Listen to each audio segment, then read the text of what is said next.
So today we decided to do a video on shed hunting tips. Shed hunting season's right around the corner. We brought in Branson, the goHUNT shed head, bone zone, brown gold. He's the guy. We're gonna go over 5 tips on hopefully how to find more sheds this year. Yeah, I thought of a couple tips today, and these by no reason are like the tips and the number one thing to help you. It's just a couple things that help me as I get out every year. Number one was scouting. And I kind of look at it like a hunting season. Typically, you got to find where the animals are if you're going to be in there and want to go find the horns. And so for me, I make sure that I spend at least a couple weeks in February looking for deer or elk to kind of see the elevation band that they're going to be at. And with that, we have a pretty awesome new tool. You want to talk about that, Nev? Yeah, so we have this new tool that the first thing I thought of when we introduced it was this is going to be great for shed hunting. And that is terrain analysis tool, and that's in the web application for goHUNT.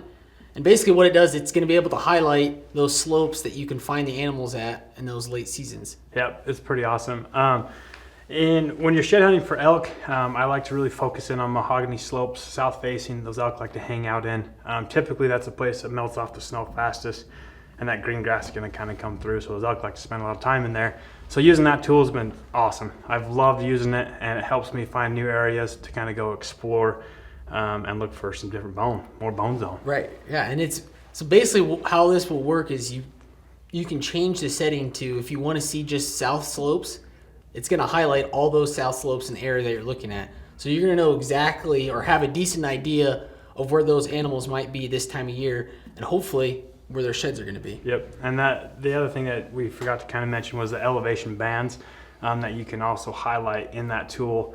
And so typically I find elk horns at 7,000 to 8,000 right around there, and so I'll highlight that band, and it shows on all the different mountains that I'm looking at that elevation band. So it's a pretty awesome tool. You guys should go ahead and check it out. So you like to first in February find the animals.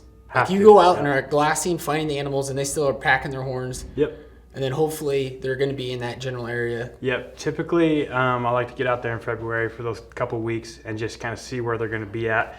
The problem, I guess you could call it a problem, is shed hunting has become so popular now that the elk will get pushed around a little early, and sometimes they aren't where you scouted them. But all you can do is do your best out there and try to go find where they're going to be in the general area when you try to go find their horns. Yeah, I think that's a pretty good tip, because I think a lot of people just wait to I don't want to go shed hunting because they haven't dropped their antlers, but yeah, if you can find the animals right now, they're usually going to be in that same area. Yep. Typically, if they're not going to be buggered at all, they'll be right in the same area, and they'll stay there till about June, where it starts to heat up, maybe into May. Kind of follow that line up a little bit.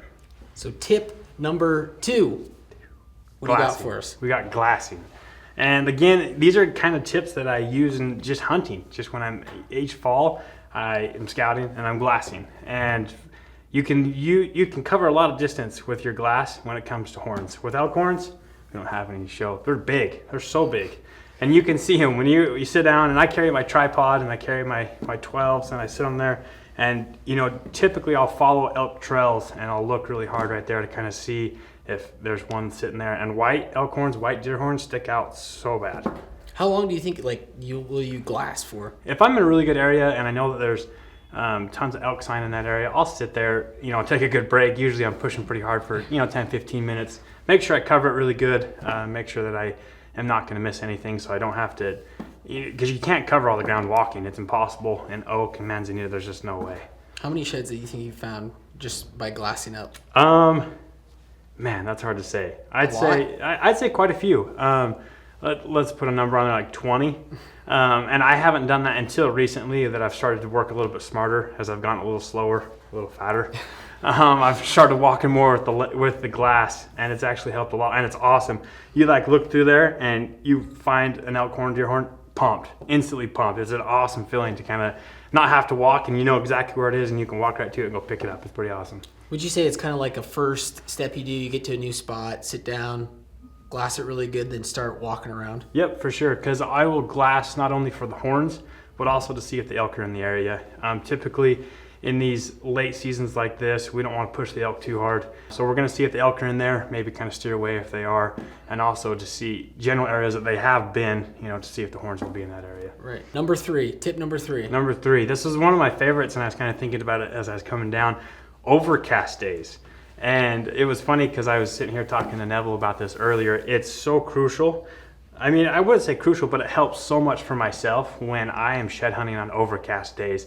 Because what it does, it creates an even contrast between the shade and the light. And so it's awesome to see the difference on myself, like how good of days I have on overcast days. Yeah, that's crazy to think. It was one of those Branson brought up to him, like overcast days. And you think about it, a sunny day, hell, a lot of the times you're out there walking around squinting, can't see, a lot of shadows, a lot of contrast, and then those overcast days. Plus, it's just better to walk in the overcast days. It's not nicer. as hot. Yep, exactly.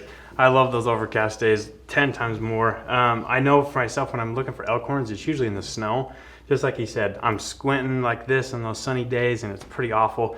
So those overcast days make it pretty awesome. Would you like sunglasses on sunny days? Definitely. I hate to hike with them, but sometimes you have to. Like I've gotten my eyes like sunburned, and they hurt so bad that I've had to wear sunglasses sometimes. Right. Yeah. Tip number 4. Just keep walking. We can insert a dory here. Just keep swimming.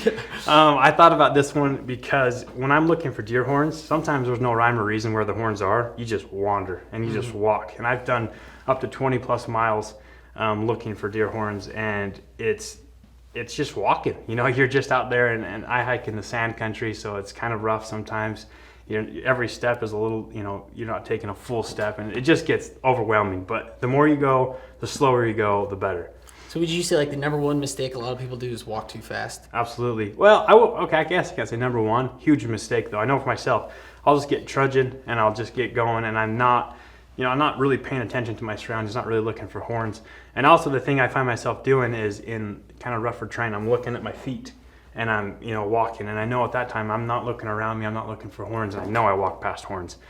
Me and my buddies have walked the same paths, but switched, for each other, and we've picked up horns that the other one missed the last year. And it's just like, gosh, dang it. Right. I know, it's one of those things, I always find myself, like, even when I'm hunting, I had it in my hunting lessons learned to quit looking down. Yep. Like, a lot of time you find yourself like, why am I looking down all the time? Oh, yeah. Just missing shit all over. Yep. And I will fall quite a bit. When I'm out shed hunting, I'm just getting up, falling some more. I fall a lot, but that's okay because I'm out there looking for horns. So walk a lot, keep walking, keep your head up. Go slow. Take it slow. Yep, take it easy. Then you'll find a bunch of these. Just bones for days. Bones you for can't days. help but find Brown gold. Bone zone. All right, the last tip we got, number 5. Different seasons for different tactics. Yeah, and this was kind of one that I thought about a little bit more. And it kind of ties into our scouting and glassing also. The different seasons, I look at shed season as early season, mid-season, and a late season shed hunt. And as I'm going for early season, I typically am following either elk tracks or deer tracks. And it kind of sounds weird, but that's how I like to do it because I know any day those horns are going to be coming off when I'm in that area, and that's just the name of the game. You got to be in there with them nowadays. But I'm following elk tracks, elk trails, and I'm trying to find horns, and it has been pretty successful like that. So when you say, like for an early season, are you looking in different areas, or it's kind of the same area? Definitely, that's where my scouting kind of hopefully paid off for me a little bit, was earlier in the season the elk or deer are going to be lower because of the snow. And so typically early season I'll be lower, and then as I'll either follow the snow line or I'll follow the elk up. And so that's kind of the different seasons, different tactics. I go from following elk tracks and following deer tracks to just straight focusing on areas because I know that they were in an area, maybe last month or so, and I try to focus on the green grass and the mahogany and the shade and the water. So I'm just kind of focusing on different things there. And then late season, does like pressure come in factor? Late season, yeah, and even mid season. Really all of those seasons, because there are so many people that like to get out and shed hunt nowadays. It's a good exercise. It's good to get out with the kids and the dogs and stuff. And so they're going to be pushed to all over hell and creation at that point. And so you never know. You just try to focus on those spots that, either A, haven't been hit by somebody else, or B, are going to be really where they focused in because of water, because of food, because of bedding, something like that. So those are the 5 tips. 5 tips. Hope you guys liked them.